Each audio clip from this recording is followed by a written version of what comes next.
Good morning, I'm Kevin Price. Delighted to be with you. Going to spend some time talking to you about you and your business. Do you want to mention today's show, brought to you in part by Standard Supply and the Houston West Chamber of Commerce. We've got a lot to cover on today's program, so I think I'm going to cut straight to it.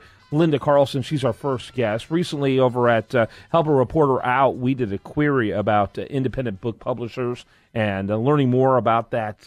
What I think is probably one of the most profoundly impacted by economic change industries is the book publishing field. And Linda gave us some great information that I wanted to talk about here on the program.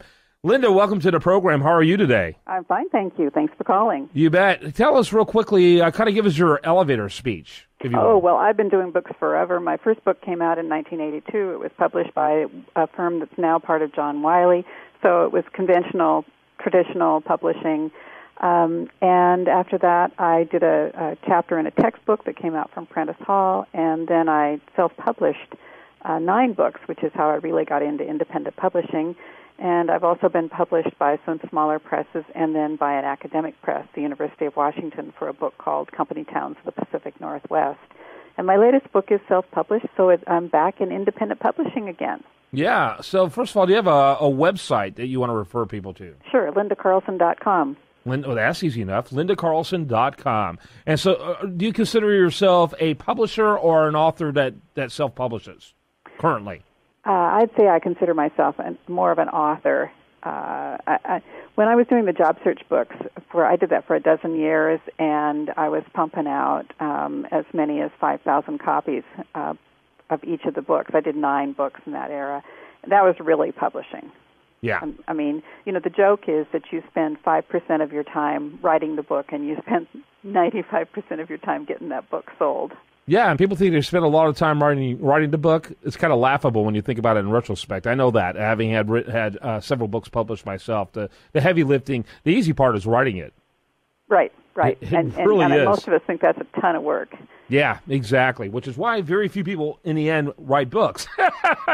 Well, the reality is tons of people write books these days, but books don't sell very well. Yeah, but I mean, percentage of the population is relatively small. It really is a relatively small number, and that's because it is not easy. It really isn't, and you have to do something extraordinary for it to catch on fire. But I'm assuming people like yourself, and certainly to a certain extent myself, you get writing in your blood, or it's part of our DNA, and it's something we want to figure out how to make work.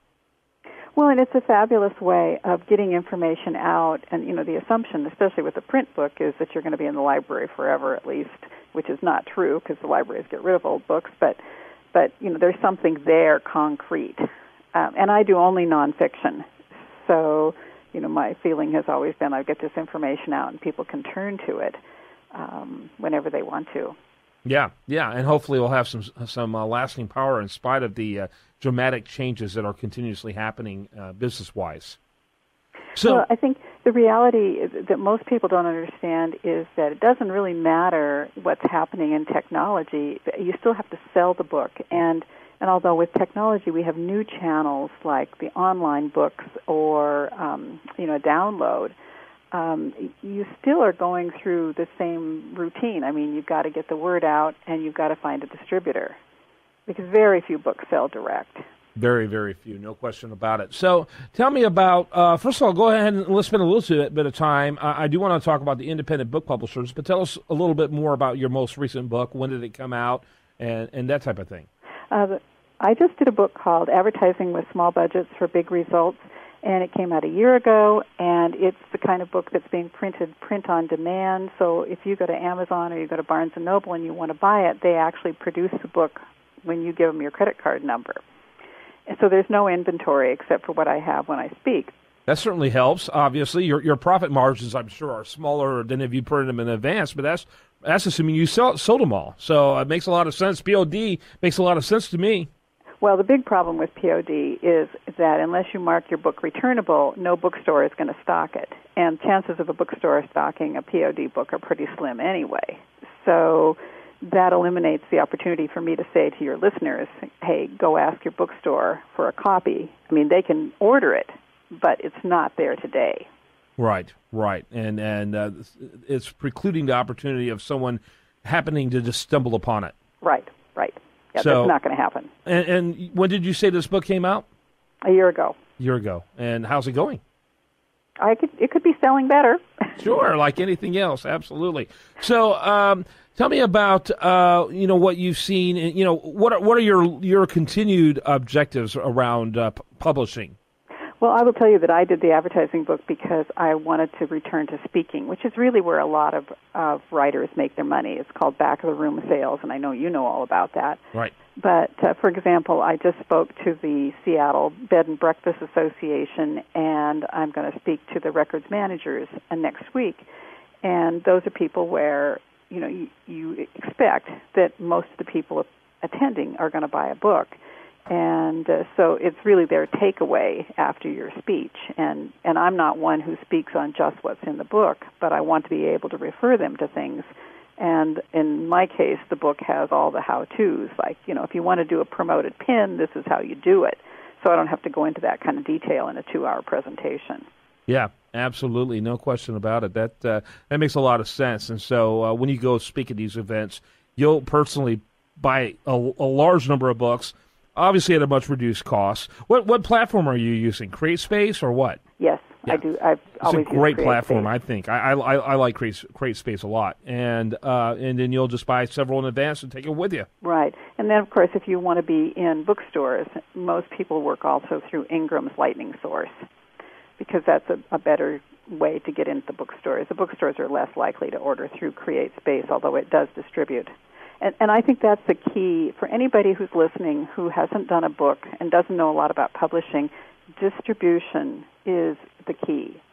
We all like to talk about promoting our books, but getting the book into the distribution channels is a huge challenge, especially for the newbie.